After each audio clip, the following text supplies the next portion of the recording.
All right, we're gonna make a quick little post-Christmas prime rib Sammy. We got some fresh Italian bread with little caraway seeds on top, or whatever they're called. So we're gonna assemble this sandwich real quick. Sliced this prime rib real thin. So I'm just gonna kind of, yeah, really just pile it on there. The more the better. It's like Subway. Have it your way.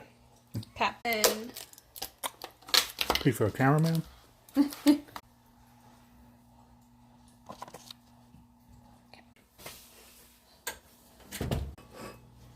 Alright, gonna make a quick little like salad top in here. So we got some shredded lettuce, a little leftover horseradish cream sauce.